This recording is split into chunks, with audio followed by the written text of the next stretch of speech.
So good afternoon and welcome. My name is HG Chissell, founder and CEO of Advanced Energy Group. I'm very excited today to have the opportunity to have an interview with Surya Panditi. He is the CEO, Chief Executive Officer of Enel X for North America, and Surya was one of our AEG Boston Stakeholder Challengers.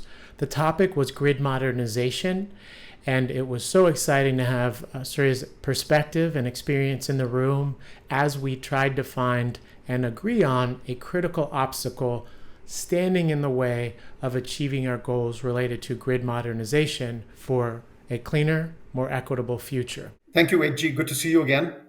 To see you. And so, talking a little bit about the discussion we had regarding the obstacles for grid modernization, we thought it's important to focus on three things. Number one is to have a practical project, something that was doable in the time frame that is measurable, in months and years, not in many years. Second, one that is actionable, meaning there are different parties that are involved, and Enel X being one of them.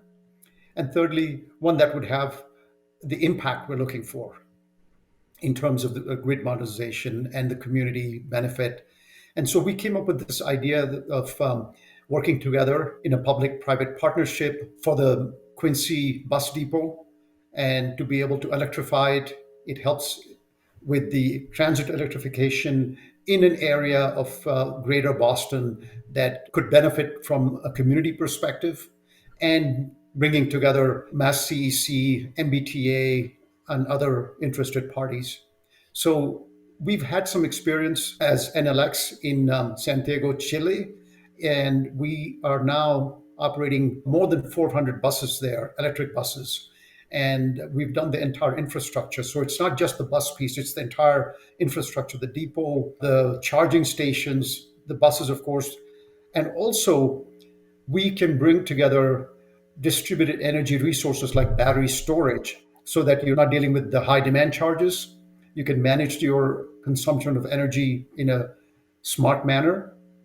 And then potentially enrolling the fleet into the local demand side management, which is called demand response programs as well, if it makes sense. Recently, you had an article that you published in LinkedIn talking more about what do we need to focus on now, especially in light of the recent Hurricane Ida and the destruction that has caused across this country. Would you share a little bit about your perspective on what do we need to focus on now to save lives and move forward? The three takeaways I had in that article.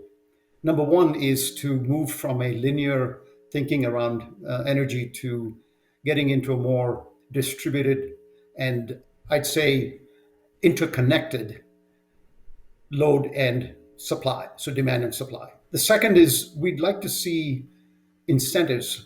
These storage systems or solar attached battery storage systems are not always producing energy for local consumption. So those could be monetized as a part of energy into the grid. And there could be multiple ways of providing incentives for having the capacity and for the energy being actually ingested into the grid. And thirdly, we do believe that there's a need for increased investment, both private and public. And as a business, we are continuing to increase our investment in distributed battery energy storage systems. The idea that you've proposed, which is picking a project or two projects or some number of projects and giving them the support from all stakeholders to make them happen, to me, that's the best way of making progress. It's important that we sit in rooms and we talk and we agree or disagree and then come up with solutions to address those disagreements. But taking action, to me, that is just the right thing to do. So I'm very supportive of the initiatives that you have launched and your organization has launched.